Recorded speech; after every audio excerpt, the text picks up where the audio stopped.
감사합니다. 감사합니다. 자, 이번 주도 명품국사 적각성취 공부해 보도록 하겠습니다. 자, 8일이나 18일, 28일에는 10선행 중에 8번째.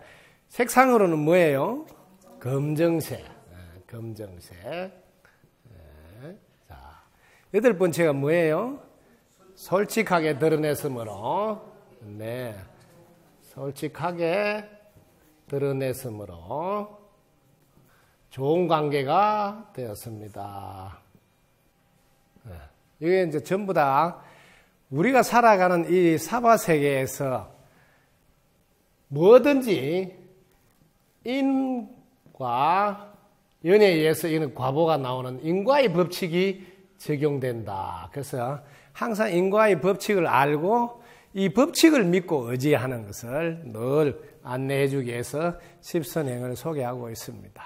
그리고 생활 속에서도 실제로 실천해 달라고 날짜와 결부해서 실천할 수 있도록 돕고 있습니다. 특히 이게 솔직하게 드러내는 요거를 잘 몰라서 제가 강조해 줍니다. 당신이 술을 마셔서 내가 기분이 안 좋다는 내 기분을 이야기하라는데 자기는 자꾸 당신이 발을 씻고 잤으면 좋겠다 이렇게 솔직하게 이야기하는 걸 그렇게로 생각하는 거예요. 솔직하게 이야기하라니까 나는 당신이 잘 때 꼭 이빨 닦고 자면 좋겠다 이런 이야기를 하라는 게 아니에요. 당신이 발을 씻고 자지 않을 때 내 기분이 어떻다는 내 사정을 이야기하라. 그럼 상대방이 선택권을 가지고 해줄 수도 있고 안 해줄 수도 있다는 뜻이에요. 왜?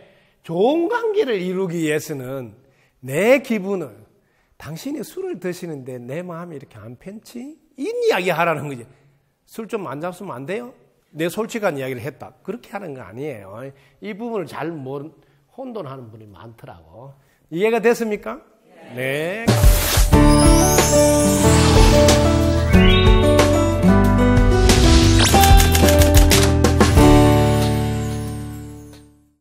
제가 약 한 7개월 전쯤 돼서 제가 근무하는 동안에 환자한 사람이 밤에 화장실에서 자살해서 죽었어요. 네. 그래서 저는 그 당시 때 너무 놀래고 너무 무섭고 또 화도 나고 왜 하필 내가 근무할 때 그 사람이 죽어야 되느냐 하는 생각도 들더라고요.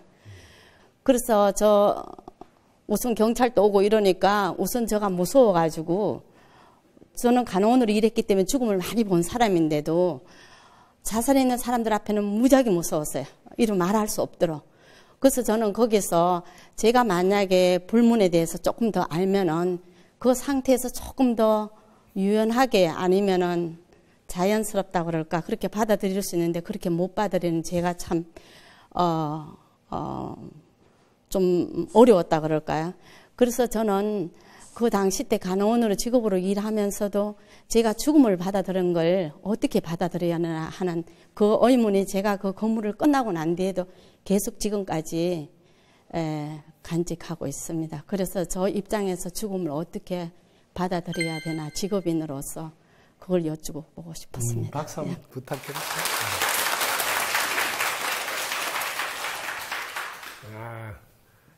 여러분들이 이제 죽음에 대해서 같이 공부를 하는데 죽음은 직접 죽음도 있지만 간접적으로 죽어가는 과정을 보는 건데 이분은 지금 독일 베를린에서 계신 분인데 저 유튜브를 보고 아마 많이 도움이 돼서 한국에 가면 꼭 스님 뵙고 인사도 한번 드리고 싶어서 오신 분인데 제가 오신 김에 혹시 질문할 게 있으면 질문해 달라고 했더만은 실제로 겪은 말씀을 하시네요.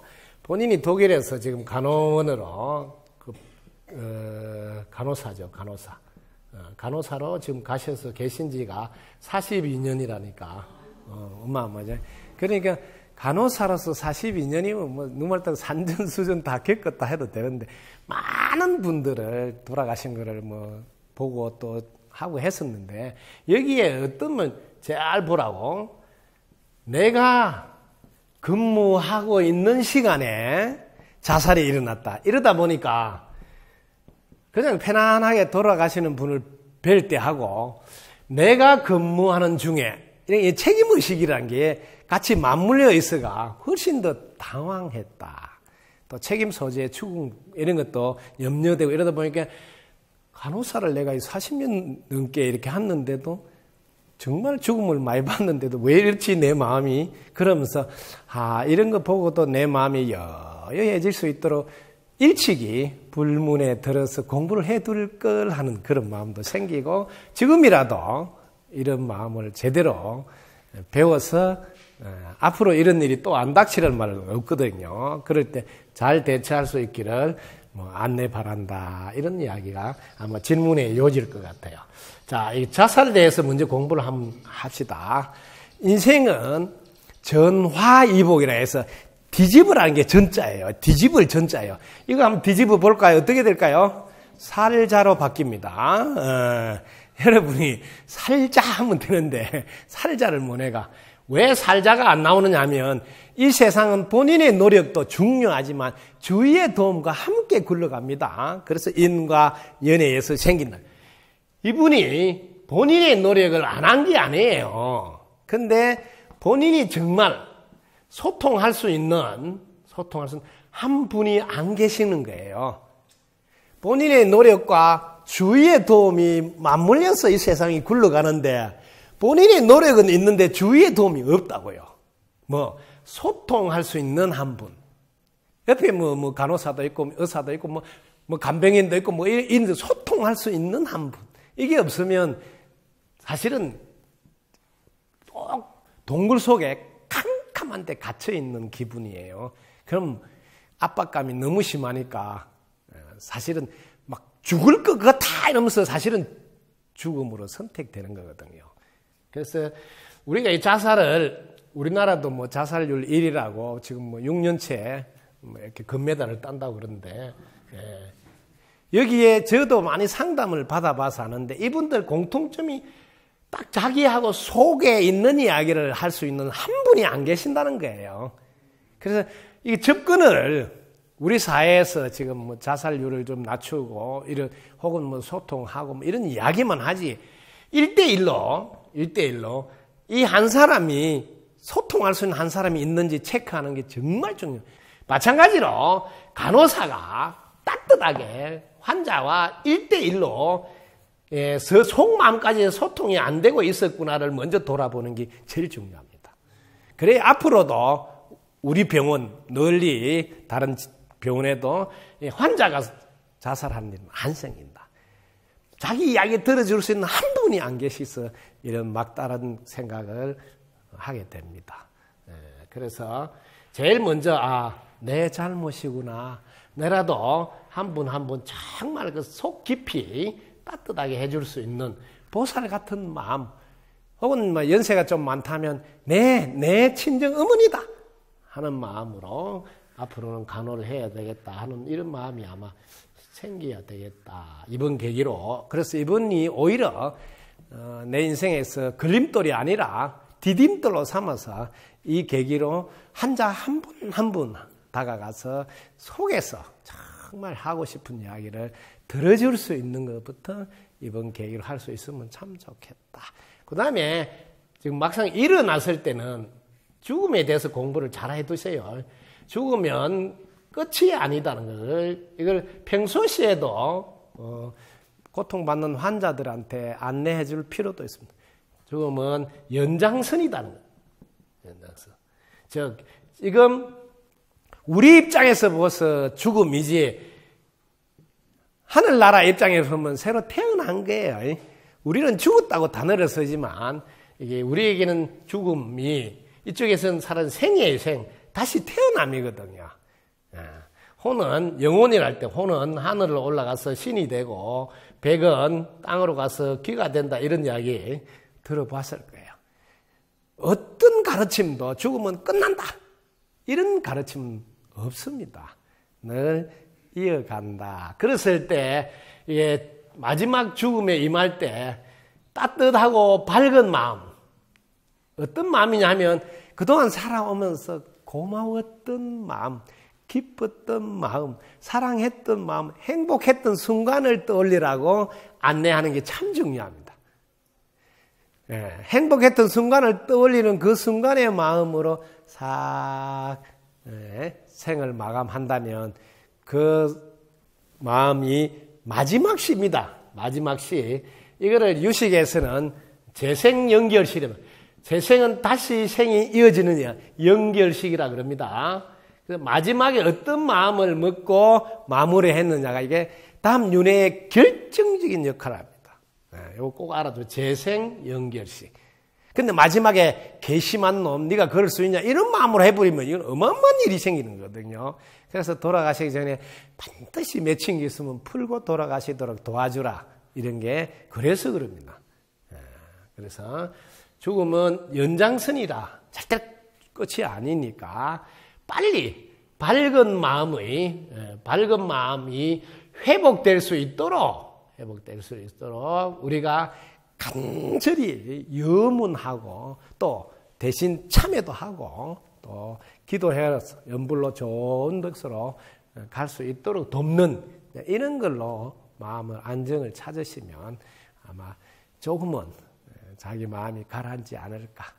상대방의 입장에서 오죽하면 목숨을 끊었겠느냐 하는 마음을 먼저 불쌍히 여기는 마음을 먼저 일으키고 내가 따뜻하게 해주지 못한 마음은 참회하고 그리고 만약에 부처님이 계신다면 이분이 정말 제 잘못으로 이런 일이 일어났으니까 저를 봐서라도 용서하시고 좋은 마음 일으켜서 좋은 곳으로 갈 수 있도록 도와달라고 볼에서 피가 날 정도로 간절히 해보시라고요. 그럼 반드시 좋은 결과가 될 겁니다. 그걸 전화이복이라고 그럽니다.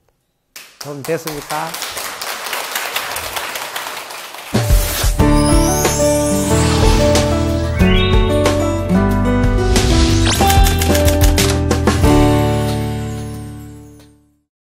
네, 스님께서 앞으로 민주주의는 붕괴되고 군사부일체의 시대가 온다고 말씀하셨는데 그 시기가 언제쯤이고 또 그 시기를 맞이할 저희들과 후손들은 또 어떤 준비를 해야 하는지 여쭙고 싶습니다. 네, 박수 한번 부탁드릴게요. 2015년입니다. 내년이죠? 네. 그래서 2043년까지 여러분들이 이 준비 기간이에요. 새로운 시대로 진입하는, 그래서 이때부터 새 시대가 열린다 이렇게 보시라. 이게 준비가 곧 막을 고한다. 지금까지 우리가 하고 있는 여러 가지 제도 중에 민주주의가 참 좋은 제도다 이래서 모든 헌법이나 자유민주주의를 수호하려고 합니다. 이 좋은 것은 정말 맞습니다. 그런데 민이 정말 주인의 자세에 있는가는 보았어야 합니다. 여러분들이 지금 보라고, 내가 주인이면 잘 보셔야 돼요. 제일 먼저 전체 가정을 우선으로 생각합니다. 주인이면, 우리 집 가정에서 내가 주인이다 가장이면 전체 가정을 우선으로 생각합니다. 근데 지금 우리 민주주의 한다면서 항상 우리 편 한번 보라고. 우리 당, 우리 단체, 우리 단체의 이익이 있느냐 없느냐를 따지는 것은 이게 민주의 주인의 자리에서 하는 민주주의가 아니에요. 이런 거 지금 병폐가 너무나 크다는 것을 사람들이 뼈저리게 지금 느껴가고 있어요. 지금 우리나라도 야당 여당이 한 50일도 정치를 못 하고 있잖아요. 아무것도 못 하고 있어요. 그게 무슨 민주주의예요. 떼쓰는 거지. 왜? 내한테 이익이 안 들어오는 거는 때를 써서라도 막으려는 거예요. 그래서 민주주의가 참 좋은 줄 알았더만. 자본주의도 그랬어요. 자본주의도 참 좋은 제도라고. 그것도 자본주의도 조건이 있어요. 모든 사람들이 이성적으로 합리적으로 판단한다는 전제하에 수요 공급의 원리로 돌아간다. 이렇게 하니 그 앞에 전제가 뭐예요? 합리적이고 이성적으로 판단한다는 전제하에 누가 합리적으로 이성적으로 판단합니까? 지금 요거 투자하면 내한테 돈이 많이 되나? 이렇게 욕심으로 자본주의를 이끌고 있죠. 그래서 빈익빈 부익부가 생긴 거예요. 도를 깨달은 분이 지도자 역할을 해줘야 된다는 겁니다, 이게. 왜 강조한 도를 깨달은 사람은 욕심, 물욕이나 욕심, 권력욕, 많죠? 명예욕, 다 욕심, 욕망. 이걸 내려놓은 사람을 도를 깨달은 분이다. 그런다. 그걸 내려놓은 사람은 전체를 우선으로 생각할 수 있습니다. 왜냐? 이유를 가르쳐 드릴게요. 저는 도를 깨달은 사람 아니고 별 볼 일 없는 사람이지만 제 스스로 바깥에서 어떤 것이 들어오지 않아도 24시간 행복할 수 있습니다. 이걸 말하는 거예요. 바깥에서 돈이 들어야 행복하고 바깥에서 땅이 사줘야 행복하고 바깥에서 차라도 하나 사야 행복해지는 그런 사람이 지도자가 된다면 바깥의 것을 충족해 주는 사람이 나타나면 그하고 속임수를 쓰게 된다고요. 그런데 도를 깨달았다 이 말은 바깥에서 어떤 것도 들어오지 않더라도 자기는 늘 행복해서 그런 유혹에 넘어가지 않는다. 그런 사람이 이제는 지도자가 된다. 인류 시작에는 늘 이런 분이 부족장이 됐어요. 시족장이 되고 그 말에서 제일 지혜로운 어르신이 말을 이끌어간 시대. 그때가 정말 평화롭고 행복했습니다. 이제 다시 원시반본이라 원래 시작한 다리로 돌아간다 해서 원시반본이라 그럽니다. 이 시대로 돌아갑니다. 2015년부터 하늘에 있는 별자리도 다시 바뀌면서 이렇게 인간 세상에도 더 이상 아니구나 하는 걸 자본주의, 민주주의, 자유민주주의 아니구나 하는 것을 다 눈을 뜨기 시작합니다. 그래서 그런 전환이 있으니까 여러분들도 이 가정도 그렇습니다. 가정도 지도자는 가장 지혜로운 자가 지도자가 되라 이 소리지 나이가 많은 아버지가 지도자가 되라 이런 거 아니에요. 도를 깨달은 분이 지도자가 되라는 이야기를 예를 들면 우리 집에는 제일 막내가 제일 공명정대하다. 그럼 막내가 지도자예요. 이렇게 말하는 거지 달력에 나이가 많다고 자기가 대장 노릇 하면서 지 맘대로 한다. 그거는 폭력이에요. 이런 게 너무 많잖아요. 우리 사회는 서열을 중시해가지고 무조건 세월 많이 간 걸 가지고 빡빡 이렇게 하잖아요. 우기고. 그러면 또 동방예의족의 어른한테 그러면 되냐 이래가지고 또 편들어가지고 바르지 않는데도 그냥 할 수 없이 그래서 모두가 고통받는 시간이 오래가고 있다. 이런 게 이제는 바뀌어야 된다. 그런 소리를 제가 감히 합니다. 왜? 시대가 그러함으로. 이제 좀 도움이 됐습니까? 네.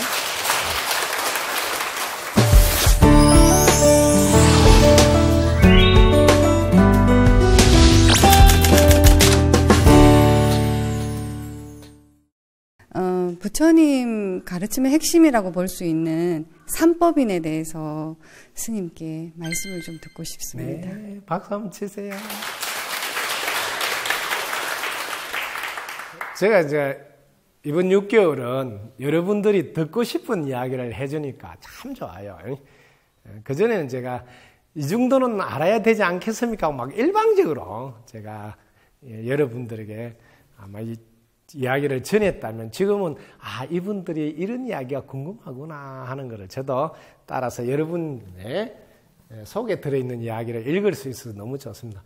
자, 부처님 가르침 중에 삼법인이라고 가르침은 어떤 것인가 몰라서 물었다고 절대 생각지 않습니다. 왜냐하면 스님은 어떻게 해석하나 아마 궁금해서 물은 것 같아요. 삼법인은 제일 먼저는 제 행은 무상이다. 이렇게 제 법은 무아다.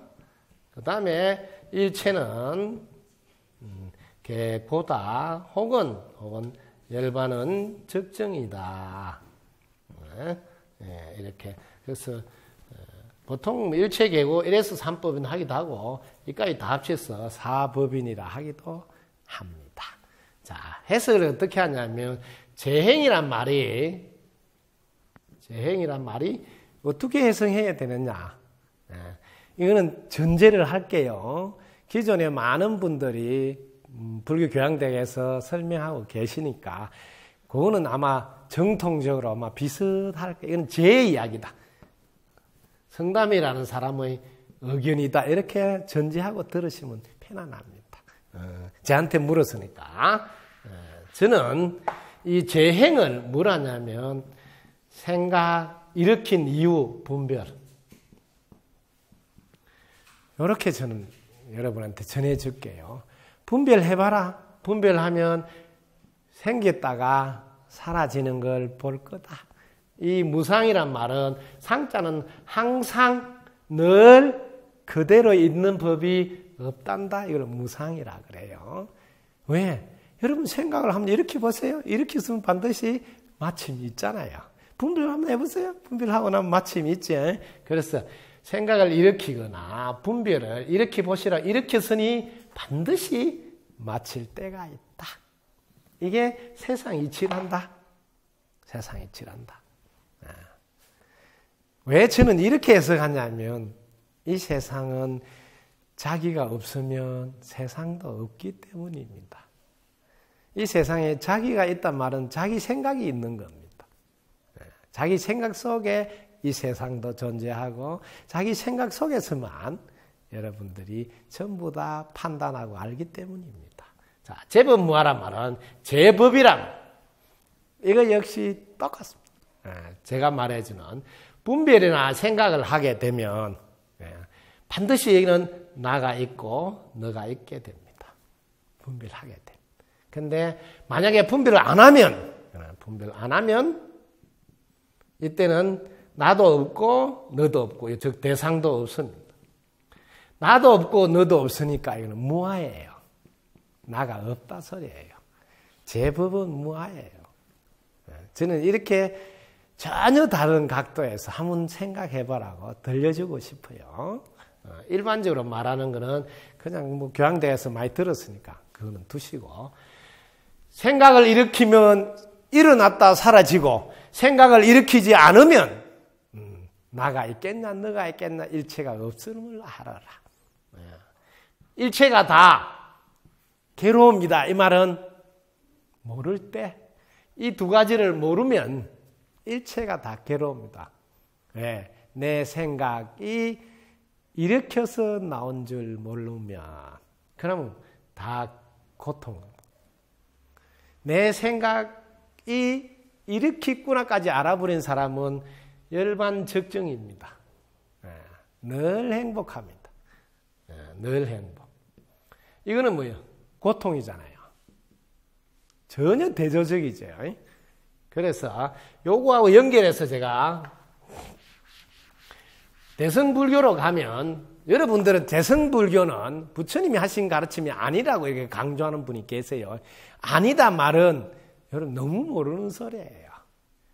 부처님 말씀을 다 하실 수가 없어요. 단지 이렇게 맛만 보일 수 있어요. 맛만. 왜? 광대무변하잖아요. 가르침이란. 그러면 그걸 가지고 점진적으로 우리는 이렇게 생각할 수 있어요. 생각. 그래서 생각이 점진적으로 해놓은 것을 대승까지 더 올라가고 그것도 올라서 선불교 이런 게 다 생각의 확장입니다. 부처님은 모든 것이 생각으로 만들어진다고 말했으면 그 생각으로 하는 모든 것은 부처님 가르침 속에 포함되는 겁니다. 그게 특별한 게 아니라고요. 그래서 부처님이 돌아가시기 전에 말씀하신 열반경은 한번 보시라고. 열반경 재행무상이에요. 똑같이 말합니다. 시생멸법이고 똑같은 거예요. 이 무상을 설명하면 생겼다 없어지는 법칙이단 말이에요. 왜 무상하냐? 왜 항상 그대로 아니냐면 네가 생각을 이렇게 해서 봐. 이렇게 보면 생각이 일어났다가 사라지죠. 이 생각이 일어났다가 사라지는 법이란다. 이렇게 해놔 풀이를 잘 해놨어요. 그거를. 그 다음에 여기에는 생멸이 멸이하면 자, 이 말은 생겼다 멸한다는 것이 멸했다. 이자는 맞췄다. 혹은 해석 안 해도 괜찮아. 생겼다, 멸했다는 게 멸했다. 이걸 해석을 잘 못해요. 생겼다, 멸했다 이 말은 생각을 일으켰다. 분별했다 이 소리야, 분별. 네가 분별하는 거를 멸하면, 안 하면, 마치면, 생각 일으키기를 안 해버리면, 생각하기 이전으로 가면, 여기 뭐, 열반적정이 나와요, 열반적정. 열반적정을 뭐라고 하느냐, 여기서는 정멸위락이라 이렇게 단어를 바꿔서 한단 말이야. 똑같은 건데, 정멸위락이라. 그러니까 요 대목이, 제법무화를 여러분들이 아시라고. 위에 거는 재행무상이고, 제법무화를 알게 되면 정멸위락까지를 만난다. 하나는 생각을 일으킨 이야기, 하나는 생각을 일으키기 이전 이야기, 하나는 분별한 이야기, 하나는 분별하지 않은 이야기. 이렇게 삼법인을 꿰뚫어서 보셔야 내 것이 됩니다. 여러분이 사용하는 도구는 생각이고 그 생각을 일으켰다면 일으켰으니 반드시 사라질 것이니까 생했다 멸했다. 항상 하지 않으니까 무상한 거고. 그 다음에 내가 생각을 안 일으키고 있다면 일어난 것도 없고 사라진 것도 없으니까 항상 그대로 있으니 그때 나가 있어 너가 있어 일체가 다 끊겨 없어 무아야. 그때는 우리는 열반적정 늘 행복한 자리에 있게 돼. 그걸 정멸위락이라고 열반경에 풀이하는 겁니다. 도움이 됐습니까? 네.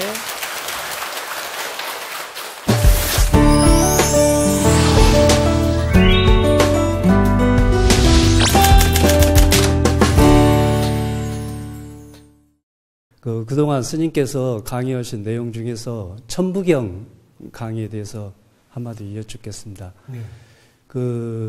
일시무시일 석삼극 무진본 그 다음에 천일일, 지일일, 인일일 그 다음에 천이삼, 지이삼, 인이삼 그 대목이 있습니다. 네. 여러분이 천부경에 대한 해설을 많이 해 주셨는데 스님 해설이 가장 마음에 와 닿는 것 같습니다. 그래서 그 부분에 대해서 왜 1, 2, 3 거기에 대해서 좀 상세하게 설명을 네네. 자세한 설명 부탁드리겠습니다. 네, 박수 한번 부탁드립니다. 감사합니다. 이거를 여러분들 전제를 깔게요. 어떤 것도 해석할 때는 그분의 생각의 깊이나 넓이만큼 해석할 수 있다. 그래서 어느 것만 정답이라고 하지 말았으면 좋겠다. 네, 오늘 먼저 전제를 하고 갑니다. 자, 하늘이 한 개 있으면 한 개잖아. 땅도 또 한 개 있네. 그럼 두 개네? 사람도 또 한 개 있으면 세 개네?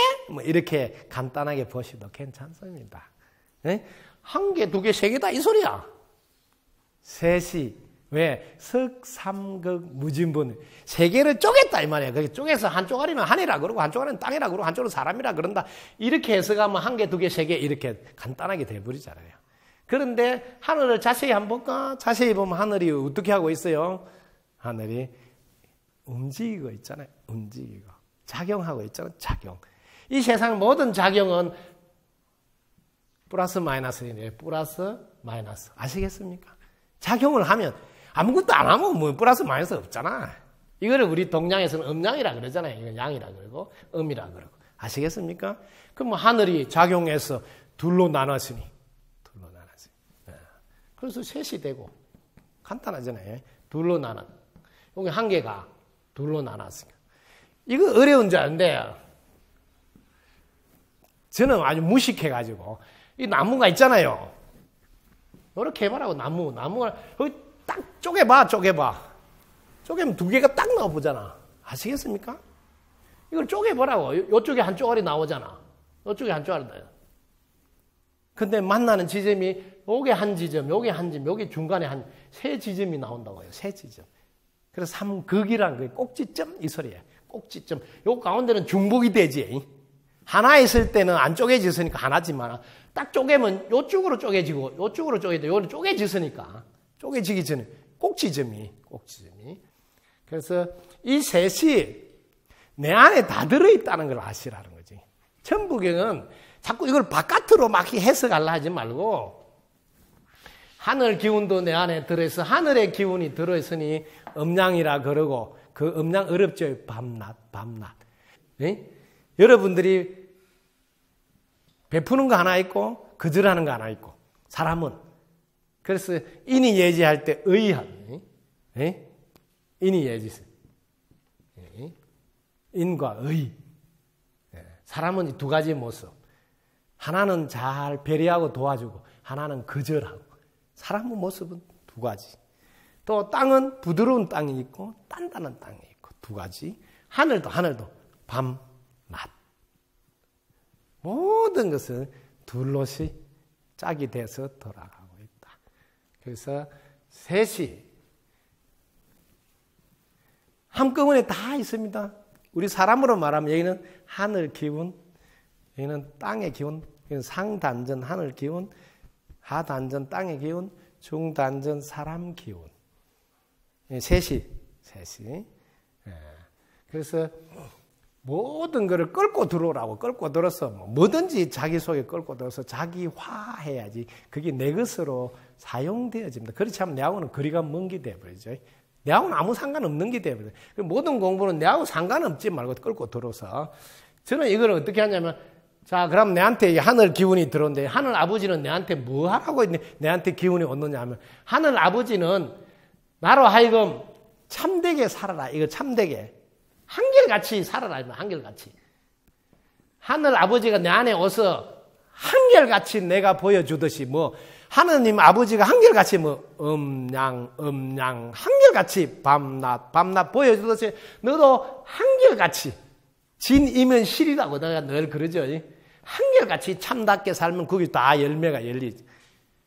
그래서 밤낮 돌아가더라도, 둘로 나누더라도 하나를 잊지 말라. 그래서 이게 하늘 아버지는 진일. 이걸 우리 인간이 실천하랍니다. 하나인 줄 알고, 한결같이 살면서 하나인 줄은 놓치지 말라는 거고, 땅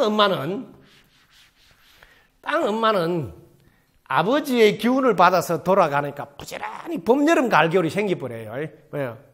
음양, 밤낮, 만낮 기운이 돌아가면서 봄, 여름, 가을, 겨울이 생긴단 말이야. 그러니까 땅 엄마는 이렇게 시간이 정해져 버리기 때문에 제일로 원하는 게 뭘 원하느냐 하면, 이 근이에요. 부지런히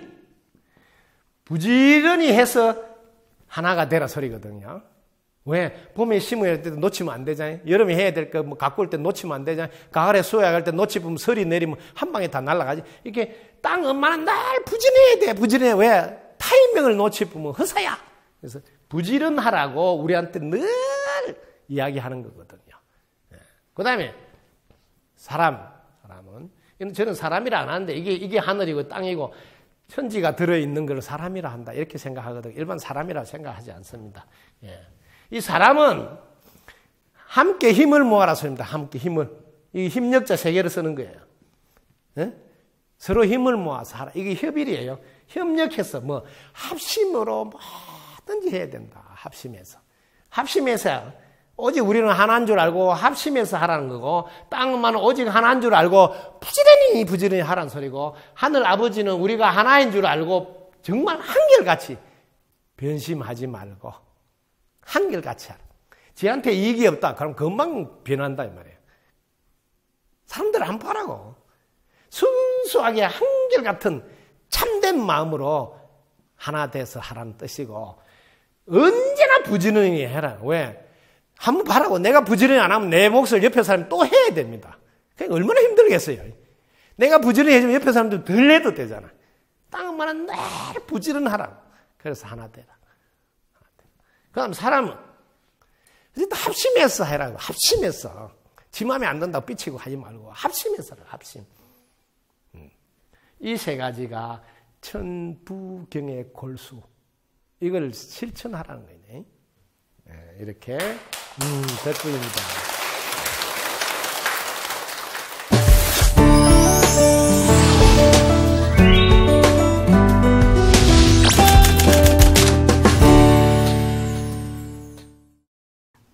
그 스님 법문을 들었던 것 중에서 그 3일 신고를 좀 풀어주신 부분을 들은 적이 있었는데 거기에서 이제 강제의 내신이라는 부분에 대해서 좀 더 좀 자세하게 풀어주시고 저희가 이게 일상생활 속에서 일체화할 수 있고 생활화할 수 있는 그런 부분의 어떤 노하우라고 할까요? 가르침을 좀 알려주셨으면 싶습니다. 예. 네, 박수 한번 주세요.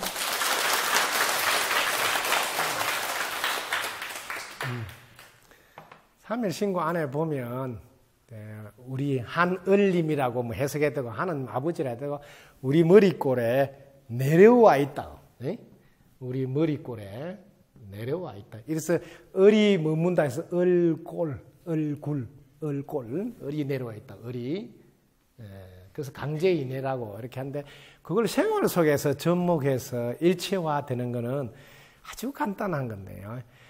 하느님 아버지가 내 머리꼴에 내려와 있지 않으면 이렇게도 못한다는 것을 아시겠습니까? 내가 이렇게 말도 못한다고요. 걷지도 못하고요. 늘 일체화가 되어 있다고요. 자기가 따로 생각해서 그렇지.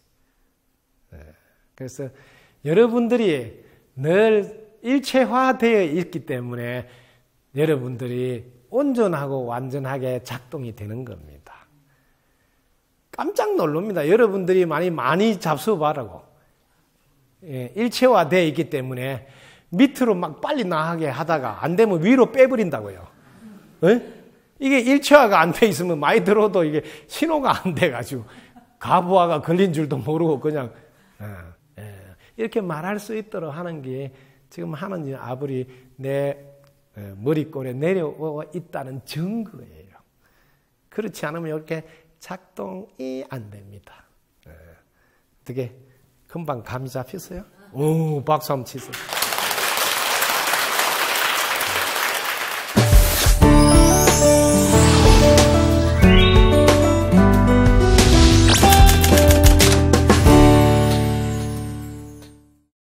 네, 몸과 마음을 충전할 수 있는 진정한 휴식에 대해서 알고 싶습니다. 네. 박수 한번 치세요.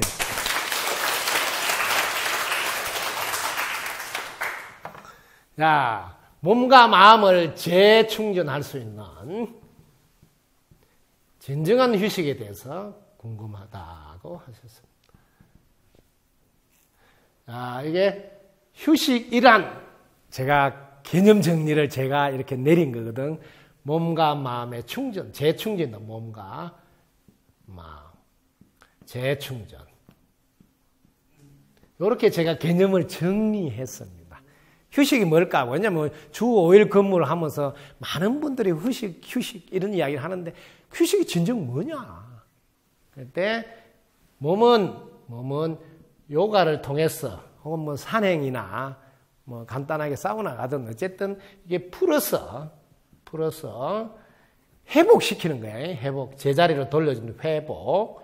이러면 이제 휴식이 된 거고. 그런데 몸을 제자리로 돌려주는 휴식이 회복이 아니라 열심히 너무 쉬는 바람이 아니고 너무 몸을 학대해가지고 강행군 해가지고 그 다음날 오히려 직장에 근무에 지장이 생기더라는 분이 많아서 휴식에 대한 진정한 의미를 우리가 새겨볼 필요가 있다 해서 이렇게 제가 한 겁니다. 마음은 여기 휴식을 해볼게요. 여러분들이 사람이 나무에 기대고 있으면 정말 편안합니다. 이게 휴입니다. 왜? 나무에서 산소를 막 풍겨주고 나무에 탁 기대어 있으면 제일 빠르게 산소 공급으로 충전이 됩니다. 그리고 휴자예요. 요거는 몸이 그렇단 말이고. 그런데 마음은 뭐냐면 식자예요. 식자. 여기 자기예요. 자기 마음을 들여다보는 이 명상이에요. 자기 마음을 들여다보는 게 참선이에요. 이거 할 때 바로 충전이 된다고. 재충전이. 글자가 이게 자기 마음을 들여다보라 소리예요. 그러니까 휴식해라. 이게 자기 마음을 들여다보는 게 아니고 상대방 마음을 봐가지고 어떻게 내 마음에 안 들게 하냐고 달달 볶는다는 것이에요. 에? 자기 마음을 들여다보라니까. 그 휴식의 글자 속에서 이미 다 나와 있어요. 몸은 산소 공급을 충분히 해줘서 회복되도록 하고 또 좀 쉬어줘서 보건력이 생기도록 도와주고 이 휴자가 그렇죠. 이 나무 목변의 사람. 대부분 휴식할 때 나무에다 등을 턱 기대면 시원해요. 예. 그 다음에 이거는 마음의 충전을 말합니다. 자기 마음을 한번 들여다보면, 자기 마음을 들여다볼 때 세 가지를 좀 보시라고요. 세 가지를. 어떤 걸 봐야 되냐면, 이 땅에 내가 태어나지 않으면 우주도 없고, 가족도 없고, 남편도 아내도 없다. 이 땅에 태어난 이게 첫째 이유다. 첫째 이유. 이 땅에 태어났다는 걸 늘 모든 근거에서 1번으로 삼을 줄 알아야 되고, 예를 들면 화가 났다, 열받았다. 그럼 내가 이 땅에 안 태어났으면 열받을 일이 있겠냐? 이렇게 항상 1번은 이걸 해야 된다. 이게 휴식이에요. 휴식. 이걸 뭐 스트레스 다스리는 법 이거예요. 이 땅에 안 태어났으면 이런 일이 있어? 없다니까. 이걸 꼭 하셔야 된단 말이야. 자기를 돌아볼. 두 번째, 이 땅에 태어났더라도 그놈 안 만났으면 없어. 만나서 그렇다. 이걸 좀 잊어붙지 말아야 말이야. 휴식에서 제일 중요해. 이걸 돌아봐라고. 안 만났으면 무슨 일이 생기냐고. 안 생기지. 만난 게 또 원인이네. 이렇게. 태어난 게 원인이네. 만난 게 원인이네. 이렇게. 그 다음에 세 번째, 깔끔하게. 만나도 내가 긍정으로 바라봤으면 무슨 일이 있냐? 부정으로 바라본 내 잘못이구나 하고 깔끔하게 해야 휴식이 돼요.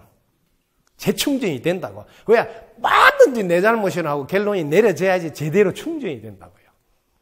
그럼 내만 잘하면 되네. 그래서 금방 충전이 돼서 회복이 된다고요. 이렇게 자기를 들여다보는 이 3단계를 안 하고 당신 때문에 열받았다. 당신만 잘하면 우리 집에 아무 문제가 없다. 이런 식으로 하기 때문에 휴식이 아니라니까, 휴식이. 한 번 더 재충전이 되는 게 아니다 말이야. 힘이 나는 게 아니고 힘이 더 빠져. 쉬고 나서 더 빠져. 살아야 돼, 말아야 돼. 왜? 쉬는데 더 엉뚱한 어두운 생각을 많이 하는 바람에. 아무리 그렇지만은, 내가 어떻게 잘못이냐. 이런 거 하다 보니까 충전이 아니고 뭐 더 열받는 거지. 충전은 세 가지.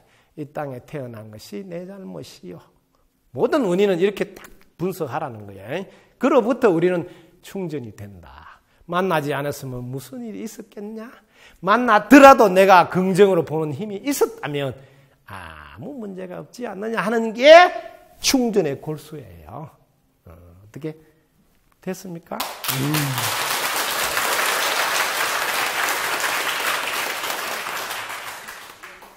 예, 그래서 금강경을 여러분 보면 2장에 보면 열애는 선호렴 제보살, 선부촉 제보살 한다고 막 글 써놨어요. 그게 무슨 말이냐? 뭐든지 좋게 보다 선호렴, 뭐든지 잘 될 거야 하고 선부촉 하는 거예요.